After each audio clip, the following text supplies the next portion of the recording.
Farem una miqueta l'anàlisi, el balanç, la valoració de quina és la situació actual, la situació econòmica i social, i una miqueta l'anàlisi del que ha representat, per un cantó, la reforma laboral que va posar-se en marxa fa 2 anys, que va ser validada després pel Congrés dels Diputats fa un any, una miqueta com aquesta reforma laboral ha incidit negativament en la pròpia sortida de la crisi des d'un punt de vista de canvi de model productiu, d'aquestes qüestions que hem anat plantejant, però com també ha incidit molt negativament en les condicions de treball, que està augmentant la precarietat, la pobresa de la gent, i com aquests elements d'aquesta utilització de la reforma laboral per baixar les condicions laborals, precaritzar, empobrir també les condicions de treball de la gent, com aquest acaba sent també un element negatiu des del punt de vista de la pròpia sortida de la crisi, des del punt de vista d'estirar de la demanda interna i, per tant, com des de les polítiques sindicals estem confrontant-nos en aquests moments amb la política sindical i quines propostes estem fent també en aquest terreny. I al mateix temps també farem la valoració en l'Assemblea, el balanç també del que està representant aquestes polítiques d'austeritat, aquestes polítiques de retallades des de la doble vessant de pèrdua de la qualitat dels serveis públics, d'aquesta deriva cap a una mercantilització dels serveis públics, amb el que això implica, de pèrdua d'aquest element d'afavorir la igualtat social, la cohesió social, que representaria un model d'estat del benestar que s'està desmuntant, però també com els treballadors públics acaben sent els que estan percebent també amb carn pròpia els efectes negatius d'aquestes polítiques de retallades, que a més són els treballadors públics que han de sustentar, diguéssim, el funcionament d'aquest servei. El Gobierno, las instituciones, siguiendo la línea marcada por la Unión Europea, se ha embarcado en una monumental campaña de propaganda. Supongo que será por la proximidad de las elecciones europeas, para intentar demostrar a la población, ya que los efectos de la supuesta recuperación no le llegan, que estamos saliendo de la crisis. Es cierto que algunas cifras, algunos fundamentos, algunas bases macroeconómicas han mejorado con respecto al año pasado, por ejemplo, pero España está todavía lejos de entrar en una situación de estabilidad de crecimiento, lejos de abandonar los efectos de la crisis económica y, sobre todo, muy lejos de resolver los problemas que genera la altísima tasa de desempleo que afecta casi a 6 millones de personas en nuestro país. En todo caso, para este año, ni el propio Gobierno es capaz de afirmar que la economía española vaya a crecer por encima del 1%. Si tenemos en cuenta cuál ha sido la evolución normal de la economía española y los efectos sobre el empleo de los diversos ciclos de crisis económica, del año 93, recuerdan el reflujo de las Olimpiadas en Cataluña, la Expo en Sevilla, tardamos casi 8 años en recuperarnos, entre 6 y 8 años en cuanto al empleo perdido. En esta crisis, y este es el dato de verdad que hay que valorar, pues todo apunta a que en la dinámica en la que va la economía española y las economías de nuestro entorno tardaremos no menos de entre 15 y 20 años en recuperar los niveles de empleo que teníamos en el año 2007. El Gobierno dice que, como consecuencia de la reforma laboral, cuando la economía española crezca en el 1%, empezará a crear empleo. Bueno, esto es como una rogativa a la Virgen de Lourdes, ¿no? O a Fátima. Porque en realidad la economía española está experimentando todavía un proceso de destrucción de empleo asociado a las ganancias de productividad que se están produciendo en la mayoría de los sectores. Necesitaremos, más que en otras ocasiones, crecer por encima del 2% para empezar a crear empleo en nuestro país. Esta es la realidad que debería estar observando el Gobierno para imprimir un cambio de rumbo sustancial a las políticas que está desarrollando en nuestro país y acelerar el crecimiento de la demanda interna porque es la única forma de conseguir que en un espacio corto de tiempo consigamos reducir la altísima tasa de paro que tenemos. El Gobierno, por el contrario, luego hablaré brevemente de dónde deberían, en nuestra opinión, situarse las alternativas, lo que busca son atajos estadísticos en la reforma laboral para corregir la tasa de desempleo. Como no crece la actividad económica, a través del debilitamiento de las formas de contratación, sobre todo a tiempo parcial, lo que pretende es que más gente tenga empleo, pero más gente para el mismo trabajo y con menos salarios y peores condiciones. Es el contrato a emprendedores, es el debilitamiento, como decía, de la contratación a tiempo parcial, que además afecta de forma muy directa al ensanchamiento de la brecha salarial entre hombres y mujeres en nuestro país. No es una opción voluntaria, es una opción forzada.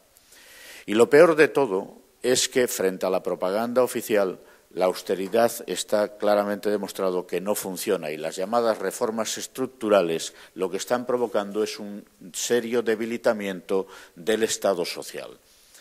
Hay alternativas distintas y el año 2014, con otras alternativas, debería ser el año que apuntalase la salida del ciclo recesivo y consolidase una situación que debe asentarse, en nuestra opinión, en el crecimiento de la demanda interna. España tiene un problema muy serio de financiación. Una parte de la financiación necesaria tiene que venir de una profunda reforma fiscal. El Gobierno ha subcontratado un informe a un grupo de expertos para que le indiquen por dónde debería ir una reforma fiscal en nuestro país. Mucho me temo que, a falta de poder ofrecer a la población empleo y empleo en condiciones, finalmente lo que termine es ofreciendo una rebaja fiscal selectiva que, de producirse y provocar una mayor caída de los ingresos públicos, podría retrasar todavía más la salida del ciclo económico recesivo. España necesita una reforma fiscal con dos claves fundamentalmente. Suficiencia, es decir, ensanchar la base fiscal, y equidad en el reparto de las cargas. Esto no se hace subiendo el IVA, por ejemplo, ni el IVA cultural ni otros.